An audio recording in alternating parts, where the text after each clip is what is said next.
everybody, welcome back again to the Decode, a podcast series by Zoom. Today's episode is really special as joining us we have Harsh Surana and Parijat Garg, who comes with an experience of more than 20 years in the lending space.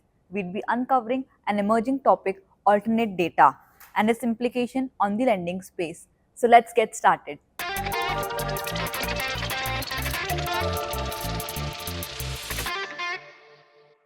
Hello Harsh, hello Parijat. Welcome to the Decode, a podcast series by Zoom. So let's start decoding a very interesting topic, alternate data. Great. Thank you, Geetika. Bhaijat, I think over the last few years, we have been talking continuously when you think about the product at Soup, right? And today we thought we'll record a podcast with you around how the lending ecosystem is changing, how the use of data is changing, how digitalization is changing this ecosystem, and a lot more about it. So, super excited about it, and thank you for coming. Thank you for having me. Yeah, let's just quite go into it today, right? Like fundamentally, I think one of the question that everybody is thinking here, there's so much lending that is happening in India. So, is everybody getting a loan who wants a loan today in India? Do you think that?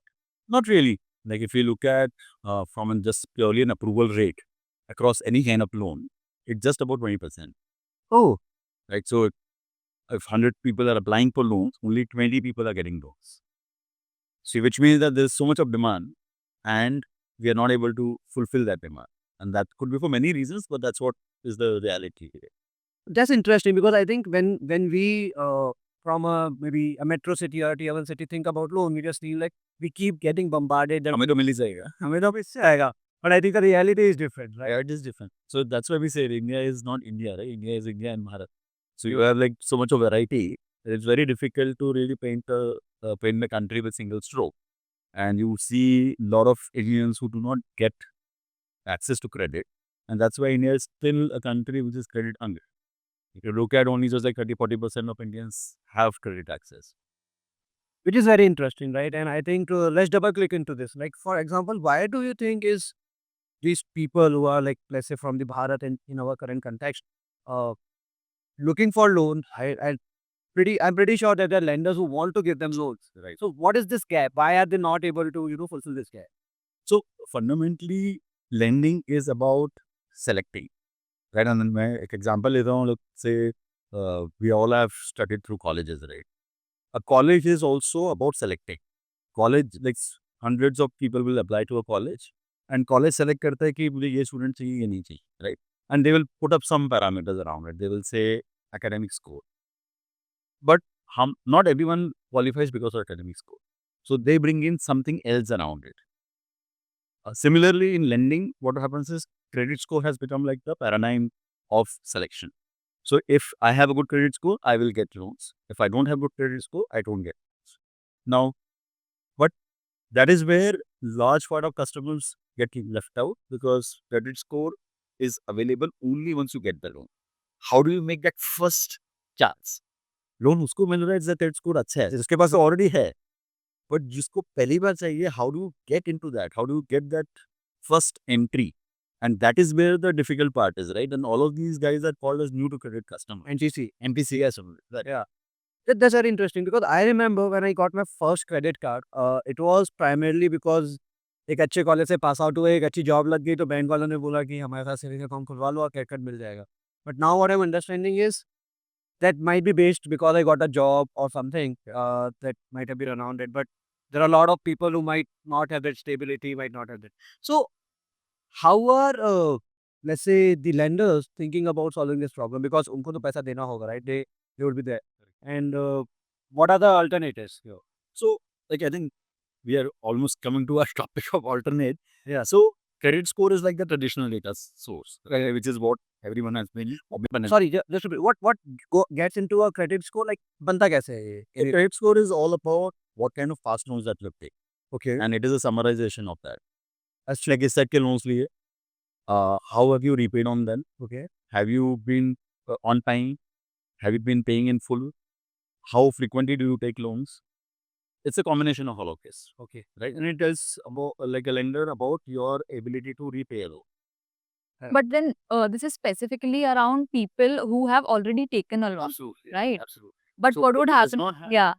Then how do you get into that space? And they are called NPCs or XCAS.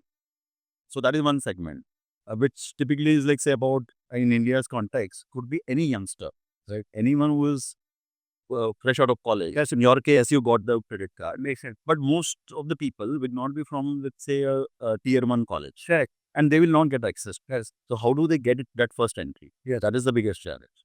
Then the second challenge is people who have credit scores, but their credit scores are not above a threshold. Typically, most lenders will give loans अगर 700 के ऊपर है, or 750 के ऊपर. Somebody might go even to 680. But if I have 650 score, what do I do? I am also not getting loans. Correct. So there are these two categories. One is like below prime customers and one is LTC customers, which collectively could be, let's say, 40-50% of the applications which are coming. And they are not getting service, and which is where alternate data comes into picture of can I use something else to make the selection? And if I go back to the example of college, अब college में academic score किसी का अच्छा नहीं है, मेरा 60 का cut off है, उसका है 58, बट स्टूडेंट अच्छा लग रहा है, ऊपर होना होगा स्पोर्ट्स. So exactly right. या फिर ये कोई अच्छा है नेशनल लेवल पे कुछ इसने कोई कॉन्टेस्ट जीता है, right? So you start picking up all of these additional signals which are beyond academics and give that chance to that student. Correct. Very similarly, the lender has to look at these alternate signals which are not traditional in nature. Credit score पता है, पर credit score boundary पे है या credit score नहीं है. How will you bring this additional signal is what alternate data है. Actually आपने बहुत अच्छा एग्जांपल दिया, पता है. So you said that there is a person, let's say, जिसका क्रेडिट स्कोर कम हो गया, right? So I remember a friend of mine, unfortunate है, I think when there was firing and all happening, she got fired and somehow उसकी EMI चल रही थी. She could not pay it because there was no incoming flow, right? And it took us 3-4 months to find another job because of the hard times there. Correct. The credit score is haywire. Right now she's doing good. I think she has come back on the steps and सब कुछ अच्छा चल रहा है. But effectively, she's not able to get a credit, and that's just clicked to me. And you said that the credit score can go down, Correct. and now nobody might give you a loan. Absolutely. Absolutely. Very interesting.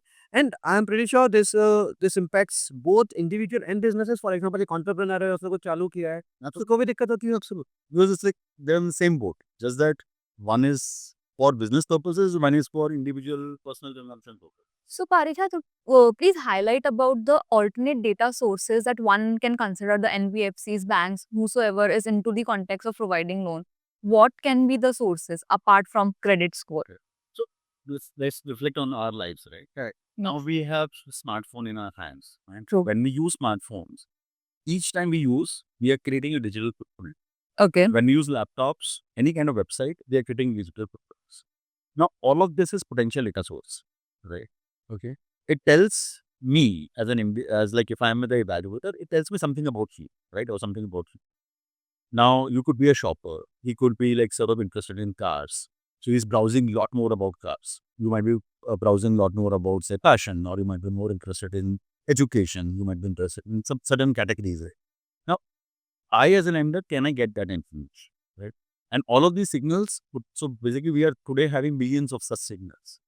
What lenders have to do is pick what is relevant, what gives me enough information, which is trustable, which I can use in the lending decision. Because lending is not like sort of a like a joke, right? It is like a professional role, and for professional role, I can't lose anything.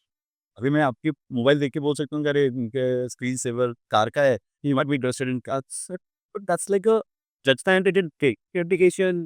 So you need to have like a trustable data, right? Okay. It has to be consistent in nature. I should be able to look at the इनके 6 महीने में मैंने देखा 6 महीने में if he has visited 100 websites, all of those 60 websites are all around auto. Then I can make a sense of where this person is more interested in car. The probability increases, the assurance Right, increases. so I have to, so basically as a lender, I have to start thinking about it. So most of the data is coming from mobile, right? That's where the alternate data comes in, or from the internet. Now, different lenders have tried different kind of alternate data sources over the years. First thing that comes to mind, if you ask any common person, what is your alternate data? Everyone will say social media. Oh. Right? Facebook, Instagram. Yeah. So The algorithm is set that no, way. no, Yeah. right? But the challenge that lender sees, if I have to just take that example, is you may have multiple Instagram accounts. Your phone, if it is like at home, maybe somebody else might also be using it, right? So your browsing history may not necessarily tell me about you as an individual, but it might be telling me about whoever is using this phone. And at that I don't know whether you are using or somebody else in your house.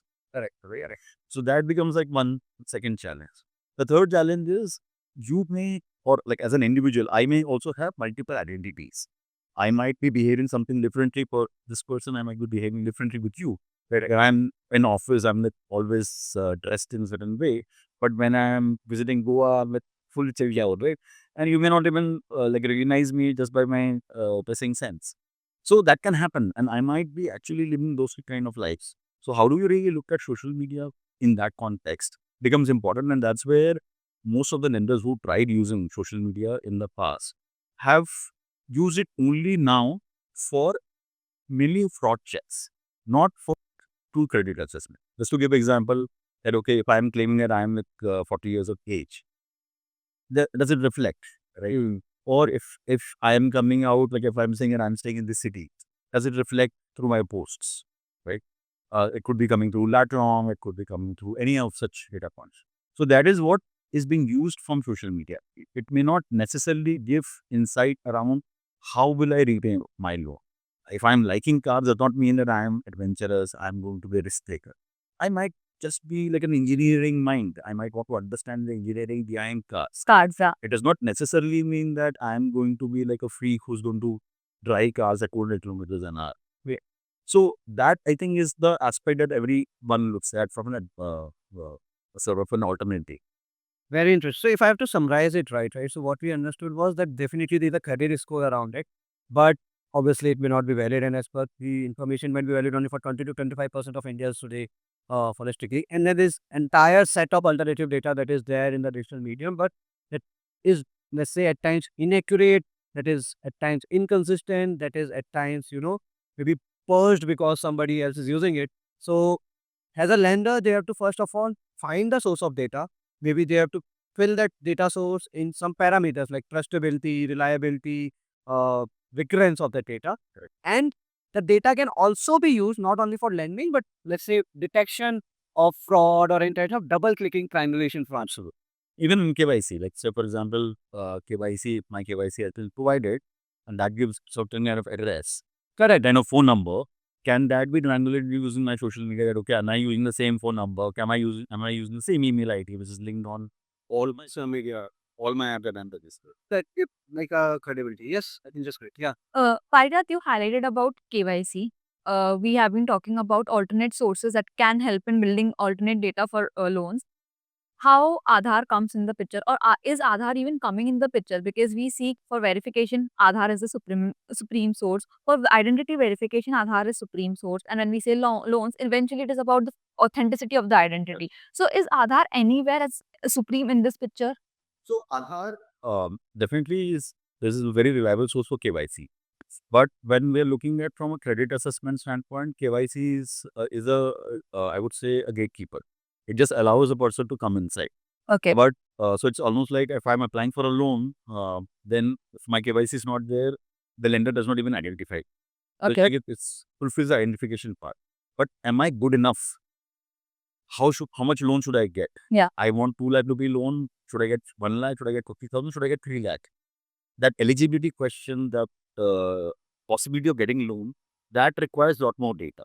And typically, any lender would actually look at two broader aspects: intent of a person and ability of a person. Intent meaning that whether the person has the right mindset to repay the loan, and ability means that the person has salary to pay, right? Like in your case, the salary was affected. Maybe the intent was right, but she was not able to repay just because the salary was not coming. Very interesting. So intent and ability, right? So I think there's a data and there's a use of data. And as you said, that the lender wants to use the data to ensure that they are able to understand the intent as well as the ability. Absolutely. Now, what I understand it, and please double click on this, that using this intent and ability parameters, the lender might be able to deciding things like how much loan to give, Absolutely. what is the percent of interest that might be coming in, and things like that. Correct. So let's say if it is coming from a credit score source, where it is nice, but it is other way around coming from a alternative data. From a lender's perspective, because you have been talking to many of them, I think till date you would have talked to less than more than 100 companies who are in this space. How does the lender treat or changes the parameters, like how much risk I should take or what should be interest versus what should be the interest percentage, is the, let's say, the portfolio or the persona is created using alternate data. Are those things impacted? Absolutely. Okay, because alternate data still is not as trustable or is not as historical as credit. Credit scores have been around, say, globally for 40, 50 years. Okay, In India for 20 years. makes sense. Alternate data is still recent. Okay, Right. So I don't know how the cycles will behave with alternate data. And it will depend on the type of data as well. Right. So for example, one of the most popular alternate data sources is SMS data. Okay. Right. So once you download an app, I'm sure you would have seen that many apps ask for access to SMS data. correct. And you would wonder why they ask for that information. What they're doing is they're not necessarily looking into your private SMSs, but they look into the transactional SMSs. Now, the transactional SMS means that, okay, my bank credits, my bank debits, anything happening on my payment apps, anything happening on my investment apps or my demat accounts, everywhere today we get SMSs. And all of this SMS is actually giving a full perspective of my financial pattern, of what I'm doing. So instead of asking for any other information, if I just compile your SMSs, and then I can make sense out of it. And with the smartphones today, each of us, if you actually check your own phone, I'm sure you will have more than 2,000, 3,000 SMSs on your phone, right? Because we don't delete. You don't delete. Yeah, the SMSs keep coming in and you don't delete. And all that is, and memory is like not a constraint. Not a constraint today. So all of that is sitting there, and then you keep compiling that information and you can make sense out of it. So that's why every app that you download, most of the app I could say, would get access to SMS, and that becomes like a huge, very trustable source of financial information about an individual. So it can give me a very good sense of the ability. It may not give me a sense of intent, but it may definitely give me a sense of ability.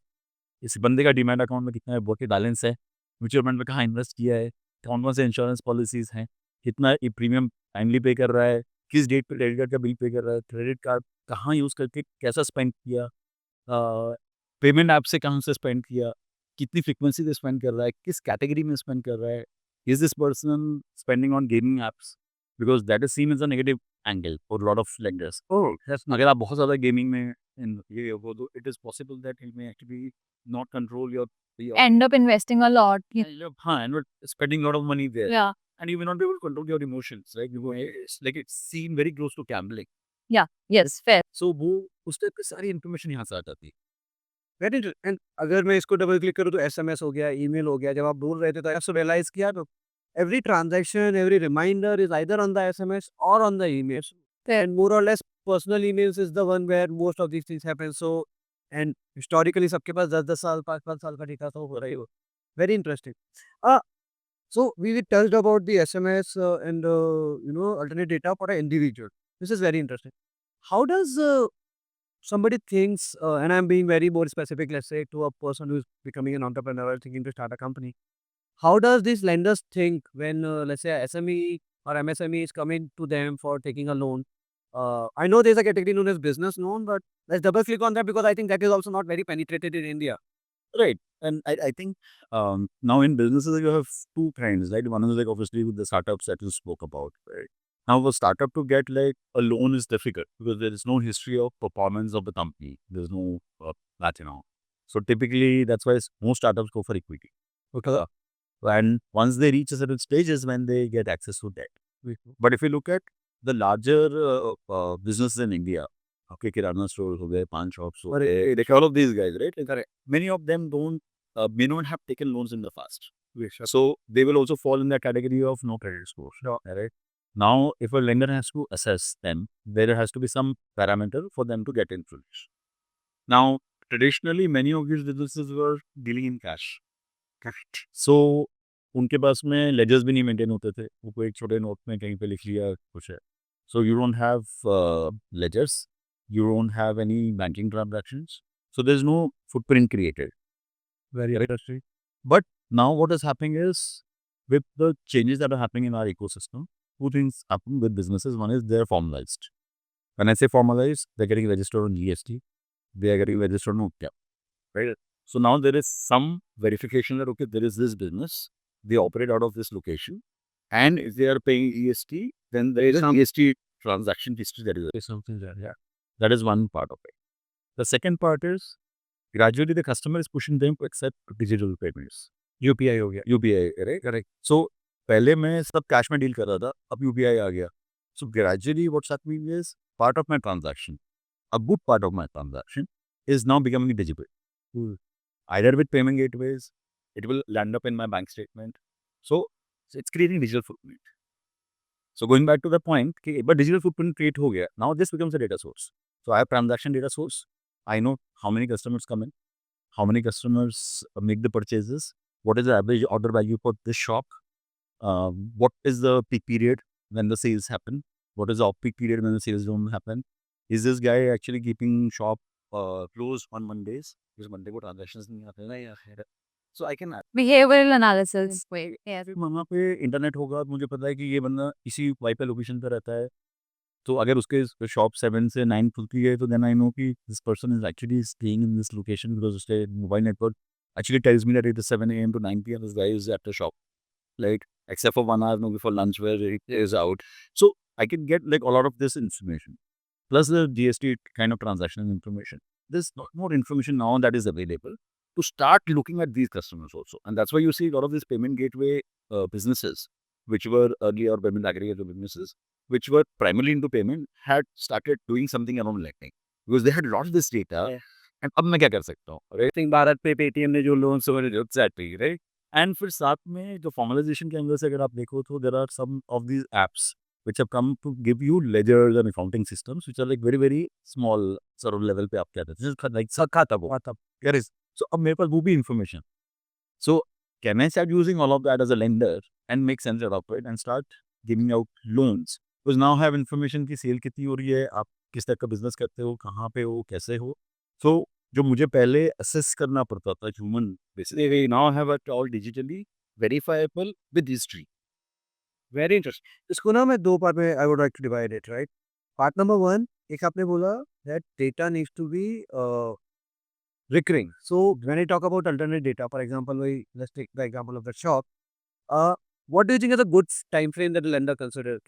For 6 months, I have the data. For 1 year, I have the data. Now I can make a decision because I'm pretty sure for 1 month data, they will not be making a decision. Absolutely. So what will that frame be? So typically, I would say bare minimum 3 months. Bare minimum 3 months. Okay. Ideal would be 6 to 12 months. 6 to 12. Right? Okay. And that will also depend on the nature of business. Right? So for example, if it is a boutique, a cloth boutique, the sale frequency will not be very high. Maybe like say 5 customers will walk in into the shop every day, right? But if it is a grocery store, every day the sales could be like say 100 customers. Now the frequency of the transaction is much higher. So even in 3 months, we're looking at 100 transactions per day into 90 is what my data points are. Versus like if it is a boutique, I'm just getting 5 into 90. I like this. So basically, it's more around transactions and so the quantum of transactions. So effectively, for some of them, it might be 3 months. Some of them, it might even last for a year or so to get the entire picture of the ecosystem. Very interesting. Second, I think Gitika mentioned a very interesting word, which is behavior analytics. So I remember back in the day, किसी को loan चाहिए होता था. If somebody wanted a loan and they have a grocery store, they are like, फलाना ठिकाने से बात कर लो. Just for broader audience, I have a friend who can help me with loan. That the friend used to maybe talk to them, talk to the lender. So what we are saying is that friend in some way who was being the mediator, guarantor, who said that I know Parijat, I know, please give him the note, is getting converted using digital data, but lenders are still finding that how and what that authentication layer can be, right? Is it a fair understanding? Yeah, as a way. Absolutely, because earlier the references used to come references. Now, like incidentally, even the digital data gives references. Yes. Because if my app is able to get access to your contact data and your call logs, so then I also know who do you make the most calls to. Okay, where do you spend most time talking? Who do you Witty, no? Yes.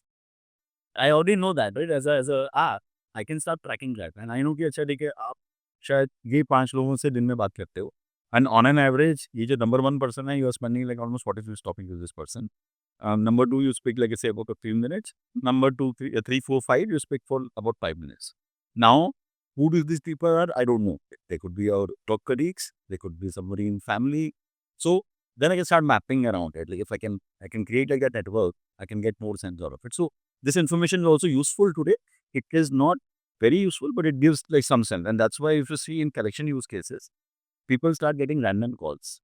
But Yep. सुना होगा stories paper में आते हैं कि where And the I default it and suddenly कोई मेरे relative भी किसी को कॉल चला गया कि ये पारिजात ने डिफॉल्ट किया है, कैसे आप पता करोगे? क्यों होता है? क्योंकि वो कॉल लॉग से उनके पास में एक्सेस है. They know that this phone number is active. I speak to this person, so this person definitely knows me, and Yep. that's why they land up there.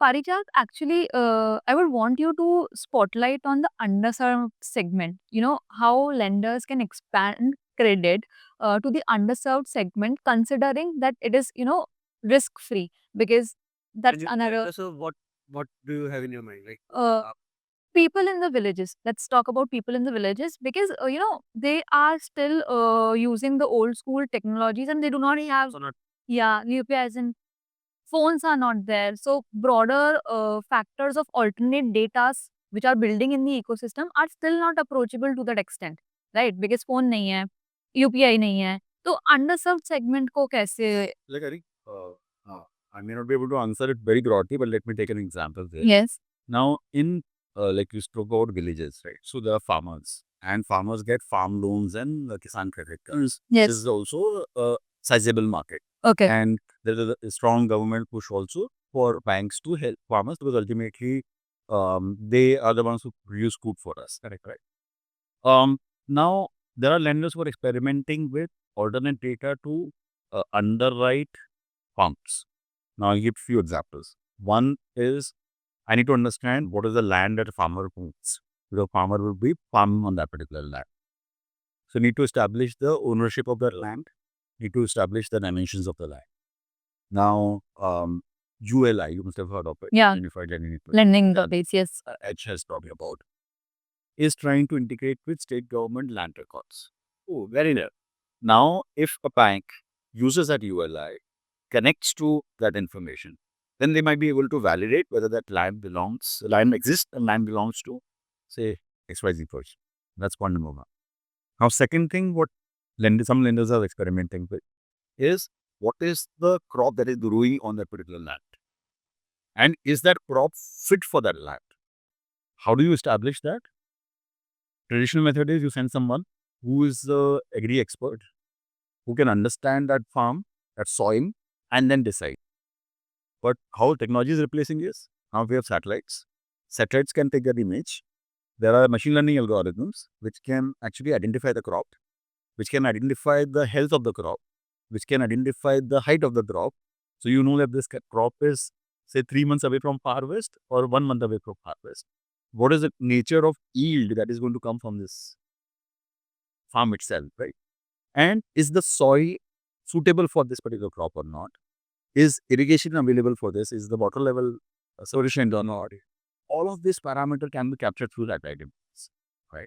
Government has enabled free satellite access or the imagery access to companies.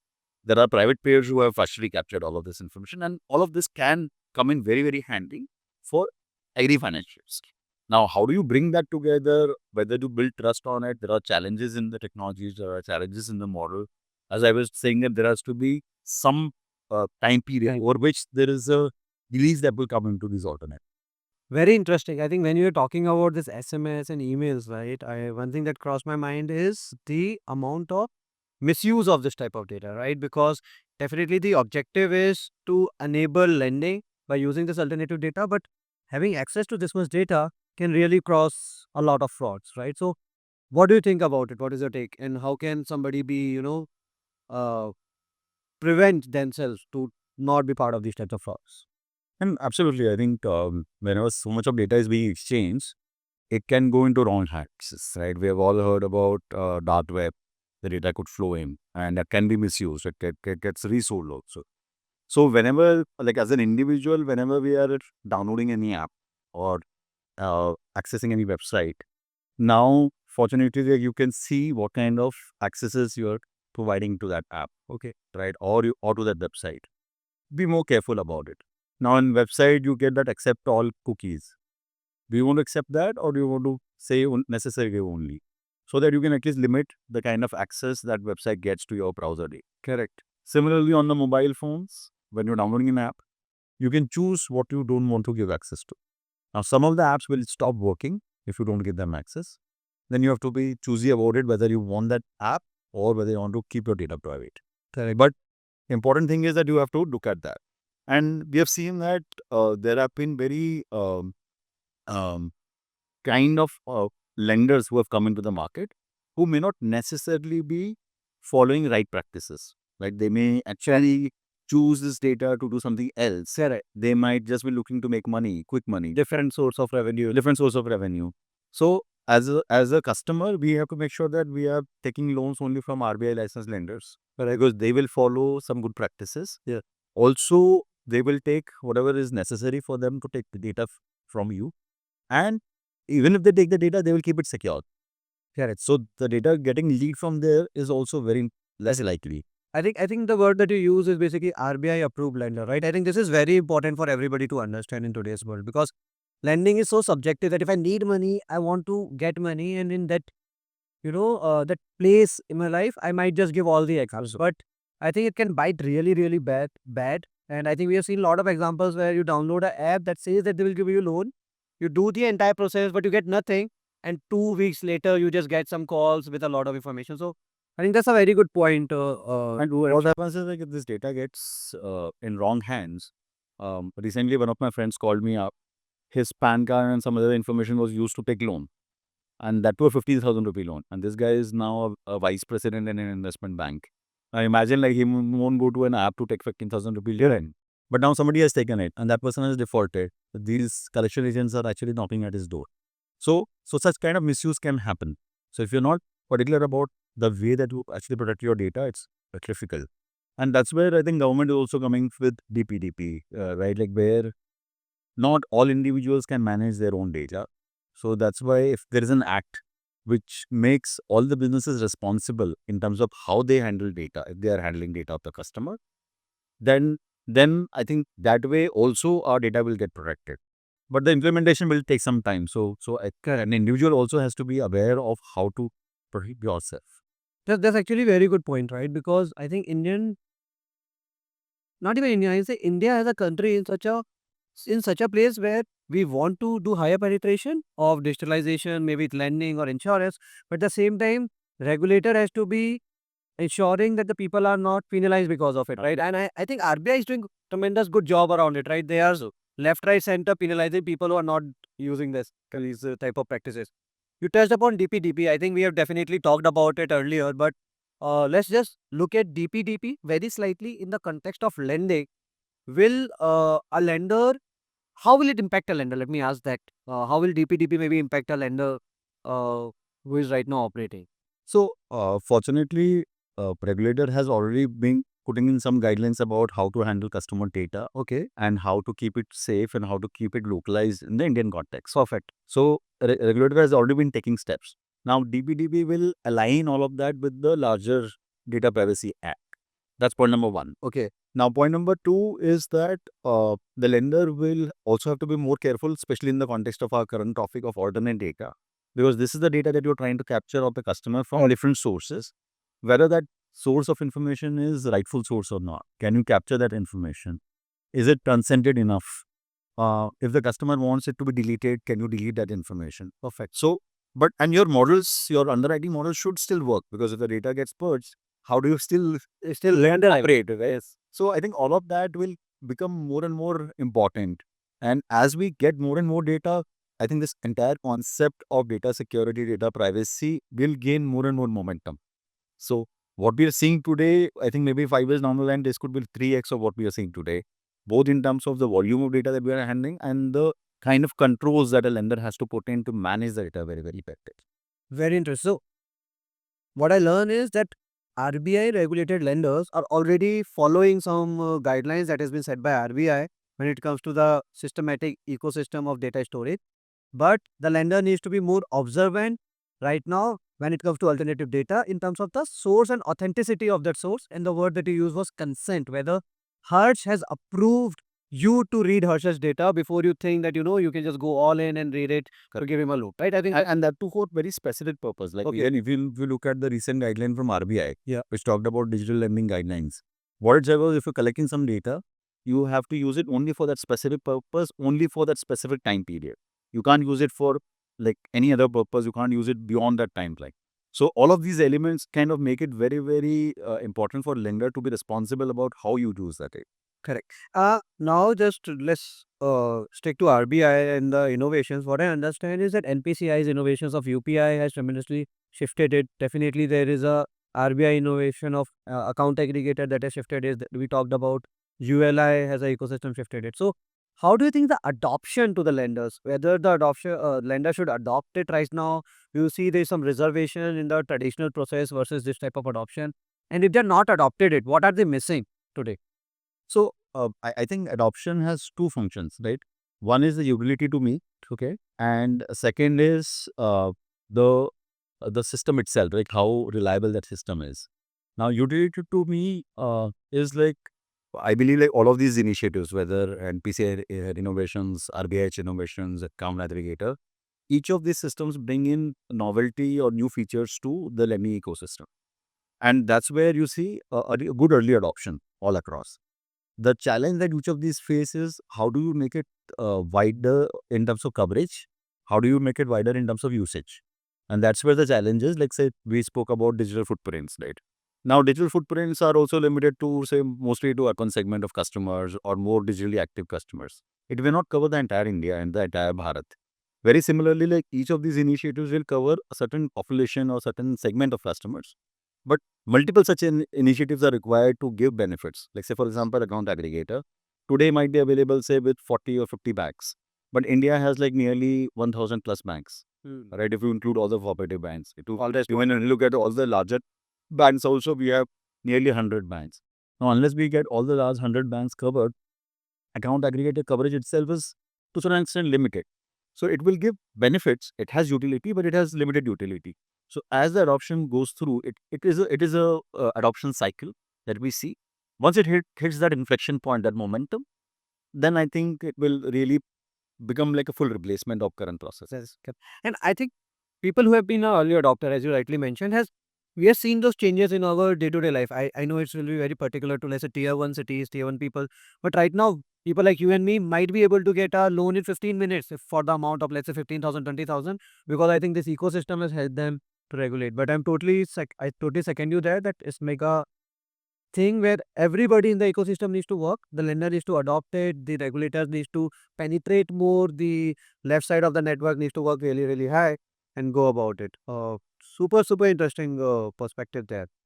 Now, if I have to think from the lens of a lender who has a traditional NBFC, because when we think of NBFC, I think books size becomes a factor, but a lot of them have been very traditional in nature, right? They have a set of steps that they were doing. I know lenders who might not be doing the right set of KYC because not that they wanted to not do it, they were just not aware about it, right?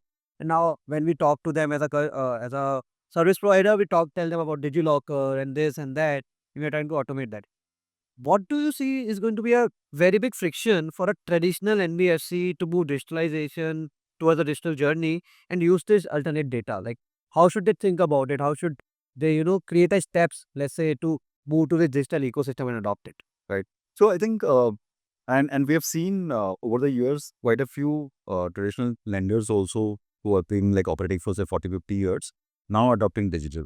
And the way that I've seen it happening is first is the internal digitalization. That your internal processes have to be partly automated, not fully automated, but definitely all technology led, all into computer systems, not on paper.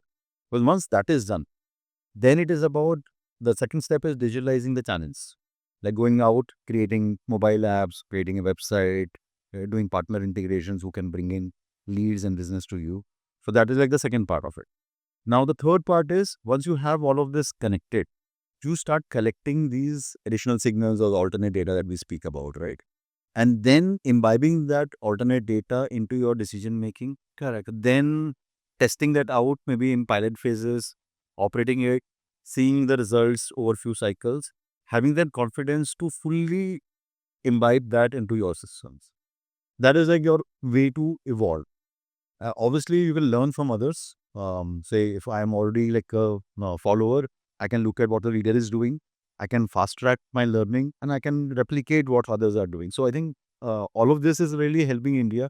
If you see in last 10 years, the level of digitalization that has happened in all across, like say the larger NBFC, the mid-sized NBFCs is huge.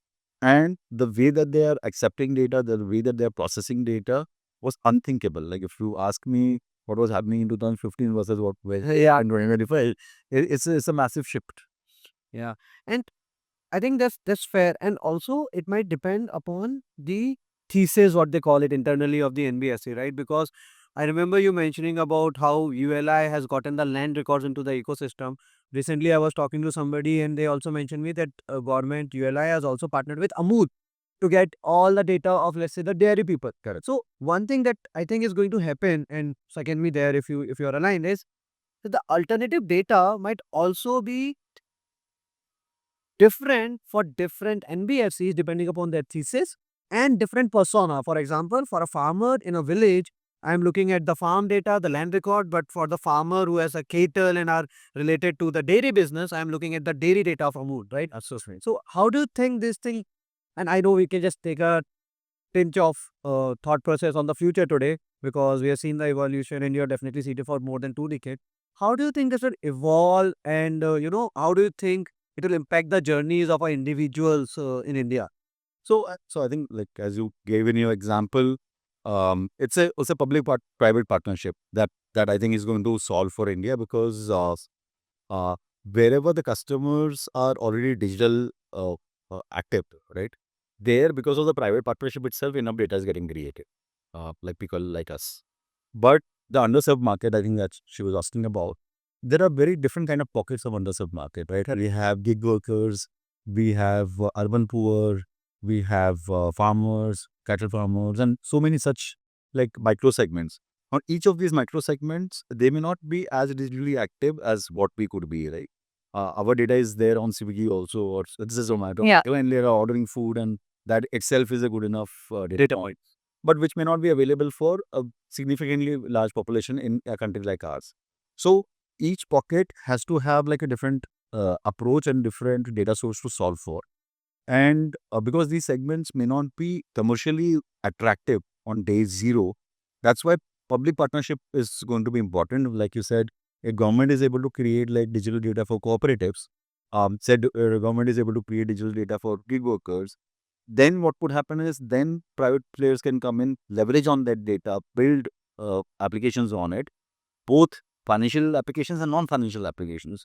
And that's where more data can get created. Very interesting. I think so. There's a lot that is happening. So even though we have seen a lot of evolution that has happened in terms of digitalization in the mobile phone and this, but what we understand is there's a lot of micro surveys. There is a lot of micro pockets that is to solve for, and I think depending upon More entrepreneurs. we definitely need more entrepreneurs to solve for things like that. No, I think this is super helpful. Karan. Parijat, you mentioned a very trending phrase, which is gig workers. Gig economy is booming, like anything at this point. And not, it might be a very strong statement to say, but yeah, mostly the gig workers belong to tier 5, tier 6, the underserved segment who are picking up new roles, be it delivery agents, yeah. So, hypothetically imagine if we have somebody, a gig worker who, let's say, is doing deliveries, food delivery or something, and they want to get a like they have a traditional mud house in their village and they want to get it converted into, Paka house. Yes, that's what you call it. Yeah. And for the same purpose, they're seeking a loan. What can be done to assist a gig worker in this circumstance? Right. So, say for example, now if we look at say gig worker and you talked about delivery agent, right? Yeah. Now the main challenge, like we spoke about, is intent and ability, right? So let's first address the ability part of it. Whether the gig worker will be able to pay the EMI or not, right? Now, if say a lender is able to partner with the delivery company, right? Okay. Which could be a logistics company or a food delivery company, Okay. and is able to get data of this customer over say last 12 months or last 24 months, and I know that this customer on an average earns this much. Yes. This is the patterns that this person takes leaves on. What is the earning capacity? Now I have some pattern around it, right? So that gives me a lot more comfort about the ability. I know this person earns say 25,000 rupees or 30,000 rupees every month. So this is the kind of EMI this person might Might be able to, okay. right? But this is only giving me a sense of income. I don't know about the expenses. Yeah, because that's also unpredictable in nature, no? Sometime he might be engaged in doing deliveries and at a point it might be on hold as But well. like if I'm looking at a 24-month data, then I can get Okay. prediction. Okay. But what I don't get is like what could the expenses be for such families? One of the biggest challenges, one medical event that happens in their life, it completely turns their life topsy turvy, right? And that is what is the biggest challenge. So now, if I know that this partner, this delivery agent, or this delivery company offers a health insurance to this person and his family, so I know maybe the medical part is covered. Like person is young, so maybe life is not such a big challenge. Health is a big challenge. Which is a very witty way to stitch it, you know, picking up the medical part, Absolutely. the health insurance, then going it. So then you know exactly, okay, the health is covered. So maybe a major event is covered. Yes. Risk is lower. Okay. The income is like fairly covered. Okay. Now this person does not have a credit score because they're not taken a loan. Can I build a relationship with this delivery company, a food delivery company, and create a program where I say, okay, you have this 5,000 delivery agents in this area. I'm going to create a program. I will give finance to each of these guys, but I help with like I want recovery through you, because for me to recover money from them is very Yes. challenging. Yes. So I can actually work with them and say, okay, every time you make the payment to this person, maybe 2 rupees will come towards EMI. Oh, Yeah, this is something that is actually evolving, I think, in Indian ecosystem, and NBFCs are trying it, where it's a private partnership, but it benefits everybody, right? And I think the example is really nice, where we have to look into what company is providing. If the company is providing insurance, maybe the lender is slightly secure from that perspective. And the second beautiful part of this type of partnership is that the person who have hired the gig worker for delivery might have already done some background check, yes. no, definitely there is a KYC that the lender will do, but having a background check done by the by the delivery company sort of doubles the confidence of a lender. So, yeah, these type of models actually needs to be thought through. Yeah. Depending upon the economy that is evolving, the content creators, the gig workers, the entrepreneurs of tomorrow, the people who might have left the college for something different, so they do not have a education, Complete education. Like Yeah. education like us. So I think there's so much coming up in this Indian Yeah. market that is going to be a very interesting topic, and time and again, And the way it something is new to talk about it at this point of and the way it is intervened. You highlighted about background checks. You highlighted about the medical, security of that human being. It is interconnected, but it is so hard to trigger. of the Yeah. well, we don't even want to go under. I think is a very difficult topic. We have not touched things like non-performing assets. Absolutely. So the non-performing asset, that is NPA, is like the most difficult percentage that the lender is always looking at. And I think that's a North Star metric. The metric. So everything that they do, everything that we talked about is always linked to that one thing, that is NPA. And depending upon how that is fluctuating, even one base point changes a lot of things, right? Correct. Yeah. Maybe we'll just end here slightly talking about maybe two personas particularly. Like, just to summarize, and I would love for you to summarize this, is as a person who is trying to get a loan, what are the things that they should keep in their mind, because there is going to be repercussion, right? I think the first time credit card holder may not understand the repercussion of what it can have when they take a house loan in future. So maybe that thing for a person who is taking a loan. And second, the lenders who might be struggling slightly to understand the power of digitalization. I'm not saying that they have not been in market. They might be new, they might have been in the market, but what power that they can bring to the ecosystem. So if you can just summarize this, it will be really helpful. Sure. So I think from a customer standpoint, from an individual standpoint, when I'm looking also at taking a loan, I think taking loan or getting loan is one step, but how do you repay? How do you make sure that you are fulfilling that obligation? Because it's an obligation that's coming onto your head. ये आपकी जिम्मेदारी है कि आप पैसा वापस करो. Correct. Right? वो चीज़ समझना बहुत ज़रूरी है, and I think lot of young individuals actually miss out on that. Especially with a product like credit card, because credit card seems like a payment product, Yes. but it is essentially backed by credit. Correct. And it's a loan. It's a loan, right? And it's a very high cost loan. Normally like 36-40% का interest rate होता है. अगर आप personal loan लेने जाओगे आज market में, आपको 16, 18, 20% में आपको पर्सनल लोन मिल जाएगा। बट क्रेडिट कार्ड का जो लोन है वो 36, 48, 52 इस परसेंटेजेस में प्ले करता है।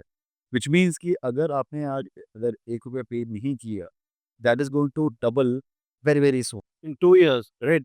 So it's like, so that's why you have to be very careful in terms of using credit card. And credit card की लिमिट्स क्या होती है कि वो आपके इनकम की मल्टीपल मिल जाती है। Correct. अगर आपकी सैलरी अगर सपोज 50,000 रुपीज है तो उस पर आपको 1 लाख की 1.5 लाख की लिमिट मिल जाएगी। That does not mean that you have the right to spend that. Correct. I think that's very beautiful. It is just an feature that is available to you, but you don't have to use it. Because if I understand it correctly, the credit card people want you to actually use that money so that it can be converted into a loan because the EMI is really, really high. Correct. So it's something that is there, but I think you rightly said that you should not just window shop using a credit card. Absolutely. So I think that's important for any borrower. I think there are enough sort of content available right now for you to like for an individual to understand what are the negative points, like what could go wrong, how do you manage, and if you're not able to figure that out, there are even professionals available who can guide such people. So I think before taking like small loans, you can still manage. Like if you're buying like a mobile phone, a 6 months EMI, it may not be a big deal. But if you're buying a house, you have to be very careful. You have to plan properly in terms of what you want to spend. Because house spend is not just about house spend.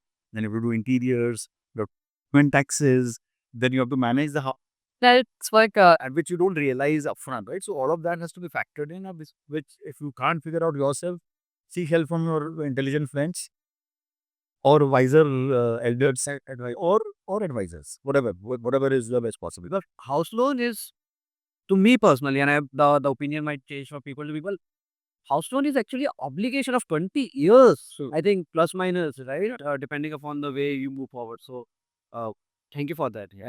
And from a lender perspective, your question about the lender side of it, I think most lenders have realized that digital is the way to go now. And why digital? Because obviously it cuts down the cost, it gives better customer experience, it also brings in a lot more consistency, standardization in terms of how you are dealing with customers. Like humans can bring in that emotional angle, but humans may not be consistent also. आज मेरा दिन खराब है, मैं customer को बोला I treat bad. Can happen. Now it appear on Twitter as well, like which otherwise earlier builder was not happening.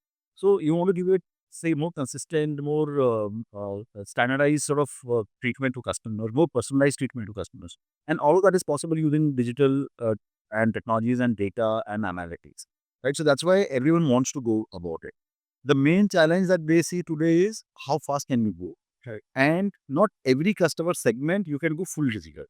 Let's say, for example, secured loans or for say farmer loans, you may want like the personal experience to come in. So I'm not like a big ambassador of saying everything should be 100% digital. I would say it should be digital with a good degree of digital. Internal processes should be nearly digital as much as possible. External processes may require physical interfaces so that the customer also has like right experience, and technology can just enable the customer experience. Correct. I think the last part is very important, right? As a lender, technology should enable your process, and you said it really, really nicely that that's how they should think about it, and if required, they should also take advisory help, right? Because people have done it. There's a market leader, things like that, and you are definitely one of them for sure.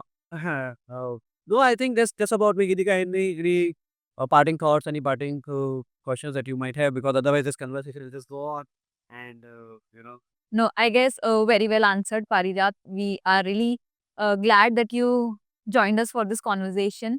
Thank you so much, Harsh, for being our guest host in a way. And yeah, we are looking forward to have such immense deep conversation further as well. Thank you so much. Well, that was all. We hope you found this conversation really insightful. Do not forget to like, share, and subscribe to our YouTube channel, and stay tuned as we uncover more insightful topics.